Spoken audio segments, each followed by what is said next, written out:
दिनै 12 जुलाइ 2020 रबिबार फैदो दिनैनि माखासे हेडलाइन निउज, इम्पर्टेन्ट निउज, ताजा आपडेट आरो ब्रेकिं निउजफोरखौ फारियै मिथिना लानि। गिबि खौराङा जाबाय बिजेपिनि मुं लानानै माखासे हारसा दालालफ्रा नलबारि जिल्लानि सिङाव थानाय कटुरी गामिनि बलेन्द्र बर'नि हाखौ सिख'नानै एबा सेनानै लानो नाजागासिनो दं होनना मिथिनाय जादों।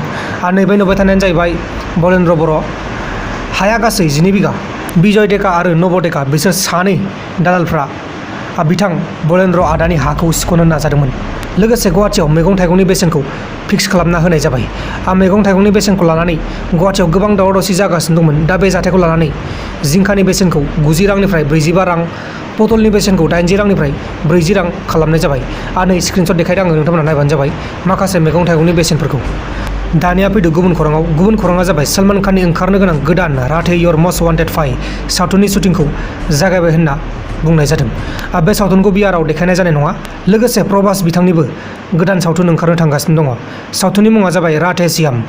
गुबुन खौराङा जाबाय बड'लेण्ड इंख्लं टेलिभिजननि जानो गोनां बड'लेण्ड डेन्स मास्टार सिजन 1 खौ जी टिभि, सनी टिभि, स्टार प्लासनि गेजेरजों नुनो मोनगोन होनना बड'लेण्ड इंख्लं टेलिभिजननि सामलायगिरि बिथां राजेन आदाया आंनो फोरमायहरदों। दानिया फैदो दिनैनि माखासे हेडलाइन निउज आरो ताजा आपडेटफोरखौ फारियै मिथिना लानि। हेडलाइन निउजफोरखौ बेखेवनायनि सिगां आंनिफ्राय मोनसे गुरै खावलायनाय। बे खावलायनायानो जाहैबाय दासिमबो जुदि नोंथांमोना आंनि बे प्रान्जल नार्जारी इउटुब चेनेलखौ साबस्क्राइब खालामाखै अब्ला साबस्क्राइब खालाम।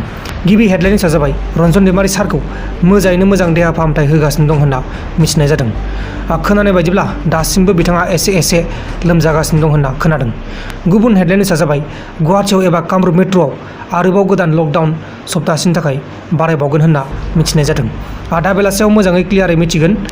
जायखिजाया सप्तासेनि थाखाय आरोबाव लकडाउन जाबावनो हागौ होनना मिथिनाय जादों।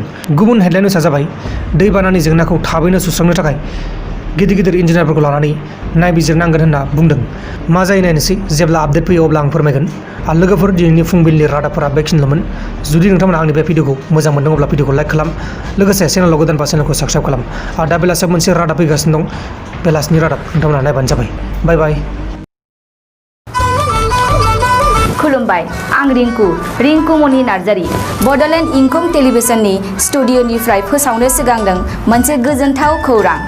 बड'लेण्ड इंखं टेलिभिजनआ बानजायनो लादों अल इन्डिया लेभेलनि मोसानाय बादायलायनाय बड'लेण्ड डान्स मास्टार सिजन 1।